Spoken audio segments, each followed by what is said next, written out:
दुनिया में किसी भी देश की ताकत पता लगाने के केवल दो तरीके होते हैं। सबसे पहला तो होता है ऑन पेपर्स और दूसरा होता है ग्राउंड के ऊपर। ग्राउंड के ऊपर किसी भी देश की ताकत तब पता चलती है जब वो युद्ध में कूदता है, यानी किसी दूसरे देश के साथ युद्ध करता है।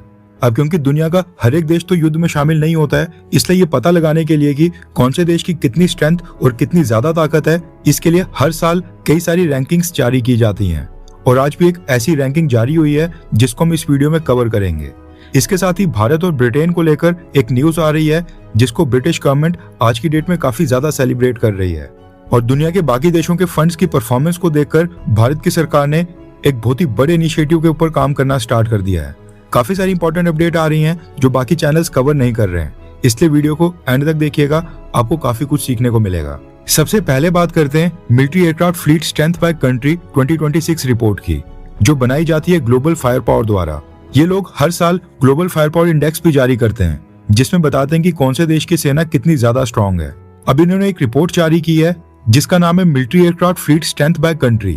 आसान भाषा में समझे तो ये रैंकिंग बताती है कि किसी भी देश के पास कुल मिलाकर कितने fighter jets, military aircraft, transport aircraft, surveillance aircraft, dedicated bombers, combat helicopters या टोटल कितने एयर एसेट्स हैं, यानी एयरक्राफ्ट की टोटल संख्या के आधार के ऊपर रैंकिंग दी जाती है। लेकिन सबसे खास बात यह है कि इस रैंकिंग में सिर्फ एयरफोर्स के एयरक्राफ्ट शामिल नहीं होते हैं, बल्कि एयरफोर्स के साथ साथ आर्मी एविएशन, नेवी एविएशन और मरीन कोर के भी एयरक्राफ्ट को शामिल किया जाता है। यानी किसी भी देश के पास जितने भी मिलिट्री एयरक्राफ्ट सेना की अलग अलग ब्रांचेस में सर्विस में होते हैं, उन सबको मिलाकर टोटल फ्लीट स्ट्रेंथ निकाली जाती है। सबको टोटल एक साथ इकट्ठा कर कैलकुलेट किया जाता है और फिर रैंकिंग दी जाती है। इसलिए ये रैंकिंग्स किसी भी एक देश की एयरफोर्स की नहीं, बल्कि पूरे देश की कंबाइंड एयर पावर कितनी है उसको दिखाती है। क्योंकि हम एयरफोर्स की रैंकिंग तो खैर कर ही लेते हैं, लेकिन जब युद्ध होता है तो उसमें एयरफोर्स के साथ साथ army aviation wing, navy aviation wing और मरीन कोर्स और जो बाकी एयर एसिड्स होते हैं सारे इन्वॉल्व होते हैं। ऐसे में इस रैंकिंग से पता चलता है कि किस देश के पास कितने ज्यादा एयर एसेट हैं। रैंकिंग्स के साथ साथ स्कोर भी इंपॉर्टेंट है, क्योंकि उसी से एग्जैक्टली पता चलता है कि कंट्रीज के बीच में डिफरेंस कितना है। कई बार डिफरेंस एक ही रैंक का होता है, लेकिन स्कोर से पता चलता है कि दो देशों के बीच जमीन आसमान का अंतर है, इसलिए हम स्कोर को भी कंसीडर करेंगे। सबसे पहले तो बात करते हैं दुनिया के टॉप 5 देशों की जिनकी एयर सुपीरियरिटी और फ्लीट स्ट्रेंथ दुनिया में सबसे ज्यादा है। पहले नंबर के ऊपर है अमेरिका। अब ये तो ऑब्वियस है, लेकिन नोट करने वाली बात यह है कि अमेरिका का स्कोर कितना है। नंबर 1 के ऊपर अमेरिका का स्कोर है 13,032, जबकि सेकंड के ऊपर रशिया है, लेकिन रशिया का स्कोर है 4,237, यानी कि रशिया का स्कोर अमेरिका से काफी कम है और दोनों के बीच लगभग 7,000 का डिफरेंस है। इसके बाद थर्ड पोजीशन के ऊपर आता है चाइना, और चाइना का स्कोर है 3,529, यानी चाइना एयर पावर के मामले में रशिया से मात्र 600-700 पॉइंट से पीछे है और जल्दी चाइना एयर पावर के मामले में रशिया को पीछे छोड़ने के करीब आ रहा है। फोर्थ नंबर के ऊपर है हमारा प्यारा भारत, लेकिन भारत का स्कोर चाइना से काफी नीचे है। भारत का स्कोर है 2,183, यानी भारत और चाइना के स्कोर में लगभग 1,300 पॉइंट से ज्यादा का फर्क है। रशिया और अमेरिका के साथ तो कंपैरिजन हमारा बनता ही नहीं है। अब ये तो था हमारा स्कोर, जो इतना कम इसलिए है क्योंकि इसके पीछे का कारण है भारत के पास इस समय फाइटर जेट्स की भारी कमी चल रही है। 114 राफेल फाइटर जेट्स और 200 से ज्यादा तेजस फाइटर जेट अभी भी पेंडिंग पड़े हैं। अमेरिका उनके इंजन भी सप्लाई नहीं कर रहा है, लेकिन 114 राफेल फाइटर जेट और 200 तेजस फाइटर जेट्स अगर ये भारत की एयरफोर्स की फ्लीट में शामिल होते हैं तो उसके बाद भारत का स्कोर 2,183 से जंप कर 3,000 के आसपास चले जाएगा और फिर हम चाइना के काफी करीब आ जाएंगे। लेकिन मोटी पिक्चर ये है कि रैंकिंग्स में भारत अभी 4th पोजीशन के ऊपर है। 5th पोजीशन के ऊपर आप हैरान होंगे जानकर कि ब्रिटेन या फ्रांस नहीं, बल्कि साउथ कोरिया है। रिपोर्ट के अकॉर्डिंग साउथ कोरिया की दुनिया में 5वीं सबसे बड़ी फ्लीट है और साउथ कोरिया का स्कोर है 1,540, यानी भारत और साउथ कोरिया में भी 600-700 पॉइंट्स का फर्क है और साउथ कोरिया हमसे काफी पीछे है। अब ये तो थे दुनिया के टॉप 5 देश जिनकी एयर फ्लीट सबसे स्ट्रांग है। अब बढ़ते हैं टॉप 10 रैंकिंग्स की तरफ, जिसमें हम रैंक 6 से लेकर रैंक 10 तक देखेंगे कि कौन से देश को क्या पोजीशन मिली है। क्योंकि टॉप 5 के बाहर जितने भी देश हैं उनके स्कोर्स के बीच कोई ज्यादा का डिफरेंस नहीं है। 6th पोजीशन के ऊपर स्ट्रॉन्ग एयर पावर के साथ है जापान, और जापान का स्कोर है 1,429, यानी साउथ कोरिया से 100 कम ही है। जापान के बाद 7th पोजीशन के ऊपर है पाकिस्तान। बिल्कुल ठीक सुना आपने, रैंकिंग्स के अकॉर्डिंग पाकिस्तान की एयर पावर की स्ट्रेंथ ब्रिटेन और फ्रांस से भी ज्यादा है। रैंकिंग्स में पाकिस्तान की एयर पावर को स्कोर मिला है 1,397, जो भारत के लगभग 2,183 स्कोर से 800 पॉइंट नीचे है। रैंकिंग्स के अकॉर्डिंग पाकिस्तान के बाद 8th रैंक के ऊपर है टर्की और टर्की को स्कोर मिला है 1101। 9th पोजीशन के ऊपर है इजिप्ट जिसको स्कोर मिला है 1088 का और उसके बाद 10th पोजीशन के ऊपर है फ्रांस जिसको स्कोर दिया गया है 974 का। अब ये तो थे टॉप 10 देश। अब आपकी स्क्रीन के ऊपर आ रहे हैं 11वें रैंक से लेकर 20वें रैंक के देश। वीडियो को आप पॉज करके देख सकते हैं कि कौन सी कंट्री का क्या रैंक है। अब इसमें ब्रिटेन का रैंक है 15th, इजराइल का रैंक है 17th और बाकियों के आप खुद देख सकते हैं। ईरान जो कि इजराइल और अमेरिका के साथ इस समय कॉन्फ्लिक्ट में चल रहा है, ईरान का रैंक है 21। अब यहाँ पर एक और बात नोट करने वाली है, फ्लीट स्ट्रेंथ से नंबर्स का अंदाजा तो लगाया जा सकता है, लेकिन असल में जब युद्ध होता है वहां पर कई सारे फैक्टर्स काम करते हैं। एक्सपीरियंस मैटर करता है क्योंकि छोटी फ्लीट होते हुए भी इजराइल ऐसा देश है जो आज की डेट में अकेले ही इजिप्ट, सऊदी अरेबिया या टर्की इन तीनों देशों को आसानी से हरा सकता है जिनके पास एयरक्राफ्ट की स्ट्रेंथ, फ्लीट की संख्या इजराइल से ज्यादा है। ये तीनों देश इस समय फ्लीट स्ट्रेंथ के मामले में इजराइल से काफी ऊपर हैं। लेकिन अगर इन तीनों देशों को कहा जाए कि ये एक साथ मिलकर इजराइल के साथ लड़ाई करें तो इनकी हिम्मत भी नहीं होगी इजराइल के साथ युद्ध करने की। नेक्स्ट अपडेट आ रही है भारत और ब्रिटेन के बारे में। रेफरेंस के लिए आपकी स्क्रीन के ऊपर आर्टिकल का स्क्रीनशॉट है।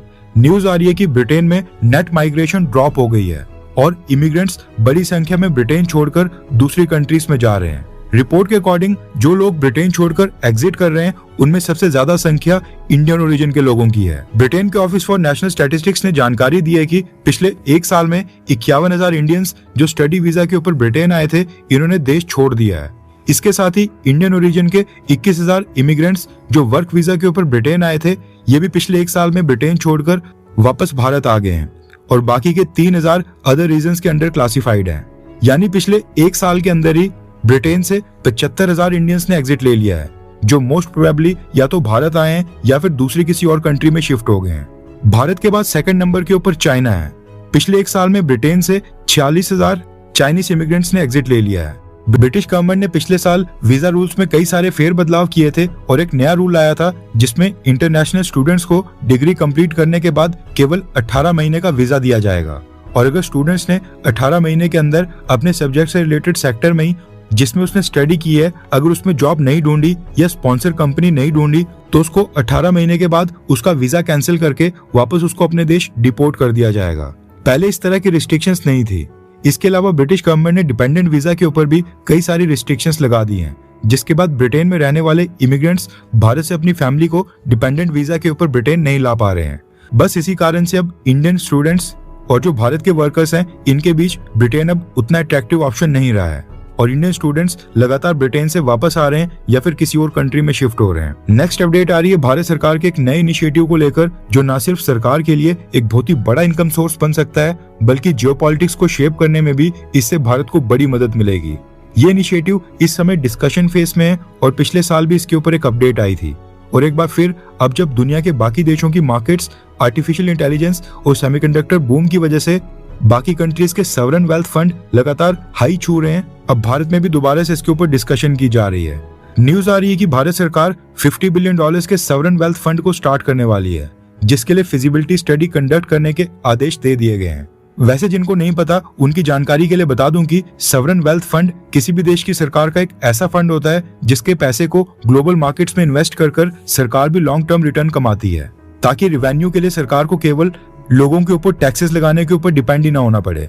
कोई भी सरकार टैक्सेस एक लिमिट तक ही बढ़ा सकती है और उसके बाद सरकारों को भी नॉन टैक्स रेवेन्यू के ऊपर जोर देना होता है और दुनिया में कई सारे देशों की सरकार सॉवरेन वेल्थ फंड्स के जरिए दुनिया की अलग अलग कंपनीज में जाकर इन्वेस्टमेंट करती हैं, अलग अलग देशों को टारगेट करती हैं और वहां से कमाई करती हैं।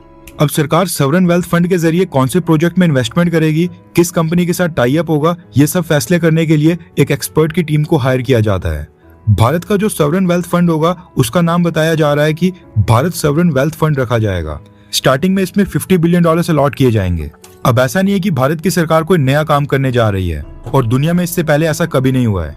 कई सारे देशों की सरकार सॉवरेन वेल्थ फंड ऑपरेट करती हैं और वहां से ह्यूज इनकम भी कमाती हैं। इस समय मिडिल ईस्ट के जो तमाम देश हैं, सऊदी अरेबिया, यूएई, कतर, इन सब कंट्रीज के अपने अपने सॉवरेन वेल्थ फंड है जो इस समय एआई बूम के कारण काफी हाई टच कर रहे हैं और इनकी कमाई जो कि ईरान वॉर के कारण बाधित हो रही है, लेकिन दूसरी तरफ जो इनके सॉवरेन वेल्थ फंड की वैल्यू एआई बूम और सेमीकंडक्टर बूम के कारण बढ़ रही है उससे ह्यूज कमाई हो रही है।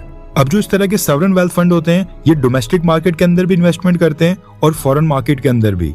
रेवेन्यू कलेक्शन तो चलो एक फायदा है, लेकिन जियोपॉलिटिक्स के मामले में भी सॉवरेन वेल्थ फंड्स का काफी क्रूशियल रोल होता है। देश की सरकार सॉवरेन वेल्थ फंड्स के थ्रू सामने वाले देश में इन्वेस्टमेंट कर दूसरी कंट्रीज के साथ गुडविल को भी बना सकती हैं और वहां पर अपने इन्फ्लुएंस को बढ़ा सकती हैं। दूसरी कंट्रीज के साथ इससे स्ट्रेटेजिक अलायंसेस बन सकती हैं, स्टार्टअप में इन्वेस्टमेंट की जाती है और किसी भी देश के ऊपर अगर प्रेशर डालना होता है तो सामने वाले देश को इन्वेस्टमेंट विड्रॉ करके उसके ऊपर प्रेशर बनाया जा सकता है। बैकडोर डिप्लोमेसी में भी सॉवरेन वेल्थ फंड्स का काफी यूज किया जाता है और कई सारे देश इसको अपने हथियार की तरह भी इस्तेमाल करते हैं। अब अमेरिका के पास तो अर्निंग सोर्सेज की कमी नहीं है, इसलिए अमेरिका ने सॉवरेन वेल्थ फंड नहीं रखा है, लेकिन डोनाल्ड ट्रम्प ने भी अनाउंस किया है कि वो भी अमेरिका का एक सॉवरेन वेल्थ फंड लॉन्च करेंगे। चाइना अपने सॉवरेन वेल्थ फंड का इस्तेमाल करके बेल्ट एंड रोड इनिशिएटिव्स को पूरी दुनिया में प्रमोट करता है और सामने वाले देशों को इन्वेस्टमेंट देता है। कहने का मतलब है कि सॉवरेन वेल्थ फंड्स के कई सारे बेनिफिट हैं। कुछ इन्वेस्टमेंट रिटर्न्स के लिए की जाती हैं, जबकि कुछ इन्वेस्टमेंट पॉलिटिकल या जियोपॉलिटिकल लेवरेज के लिए भी की जाती हैं। और अब जाकर भारत सरकार की भी आंखें खुली हैं और ये रियलाइज हो रहा है कि हमें भी एक सॉवरेन वेल्थ फंड स्टार्ट करना चाहिए। अभी तो खैर फिजिबिलिटी स्टडी की जा रही है और फिजिबिलिटी स्टडी का मतलब होता है कि किसी भी बड़े प्रोजेक्ट या प्लान को स्टार्ट करने से पहले उसकी प्रैक्टिकलिटी, पॉसिबिलिटी और सक्सेस चांसेस का डिटेल्ड एनालिसिस करना, ताकि ये चेक किया जाए कि ये आइडिया क्या भारत में काम करेगा या फिर ये प्रॉफिट देगा या लॉस हो सकता है, इसमें रिस्क कितना है, ये सारी चीजें इसमें देखी जाती हैं। अब इस फिजिबिलिटी स्टडी के बाद रोड मैप तैयार किया जाएगा और सरकार को गाइडेंस दी जाएगी। कहने का मतलब है कि अभी सब कुछ अर्ली स्टेजेस के ऊपर है, लेकिन गुड न्यूज ये है कि भारत की सरकार भी इस तरह के सॉवरेन वेल्थ फंड को स्टार्ट करने के बारे में गंभीरता से विचार कर रही है।